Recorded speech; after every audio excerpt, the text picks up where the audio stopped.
태어나지 않을 권리. 태어나지 않는 것이 훨씬 나았다. 어릴 때부터 효도 강요하는 부모님이 싫었어요. 꼭 투자금 회수하려는 느낌이었거든요. 집에 여유가 없는데 왜 낳았냐고 부모님을 원망했어요. 불효자인 것 같아 괴로울 때도 있죠. 최근 온라인 커뮤니티에서 자주 볼 수 있는 한탄 글의 일부입니다. 집에 여유가 없으면 제발 아이를 낳지 말라는 자녀 입장의 조언부터 우리 때는 부모 마음 아플까봐 하지 못했던 말을 자녀한테 들었는데 너무 서럽다는 부모 입장까지 각자 그렇게 불행을 토로하다가 태어나지 않는 게 나았다는 자조 섞인 말로 끝을 맺는 걸 볼 수 있습니다. 실제로 불행을 토로하는 이들에게 충분히 맞는 말이고 그렇게 생각하는 게 당연하다고 말하는 철학가도 있습니다. 태어나지 않을 권리에 대해 말하는 반출생주의를 체계적으로 논증한 사람인데요. 바로 남아프리카 공화국 케이프타운대 철학과의 데이비드 베너타 교수입니다. 그는 우리 모두 존재하게 됨으로써 해를 입었다며 그 고통을 미래 아이에게 물려주지 말아야 한다고 주장합니다. 부모라고 해도 자식을 세상에 나오게 할 권한이 없으며 세상에 나오게 한 고통을 줬다는 사실을 기억해야 한다는 거죠. 흙수저로 태어나 계룡은 꿈도 못 꾸는 세상이잖아요. 학자금 대출로도 허덕이는데 부모님은 아르바이트 비용 일부를 생활비로 달라고 하세요. 원하는 걸 마음껏 해본 적도 없어요.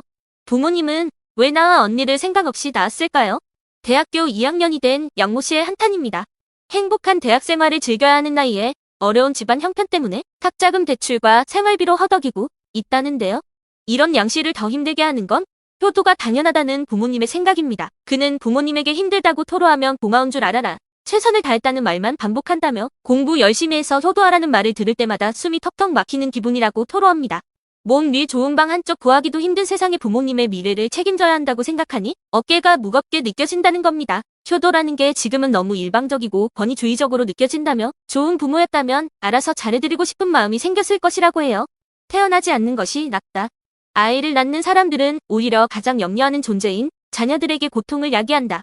낳음을 당했다고 주장하는 사람들은 베너타 교수의 철학에 격렬하게 공감합니다.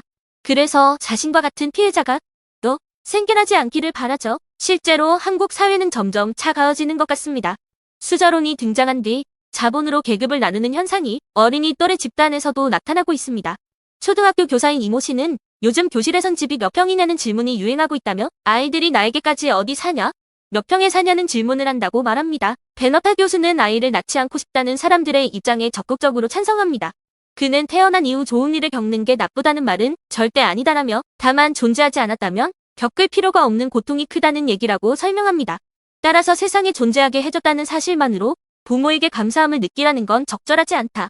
오히려 태어난 아이에게 부모가 고통을 야기했다는 사실을 마음에 새기고 더 좋은 관계를 제공하기 위해 노력해야 한다고 주장하죠. 태어나지 않은 그 존재를 배려한다면 존재하지 않게 하는 것이 가장 좋다며 한국 같은 정부가 출산율을 높이고자 하는 건 고령화 등 사회 문제를 해결하기 위한 방안이기 때문이라고 말합니다.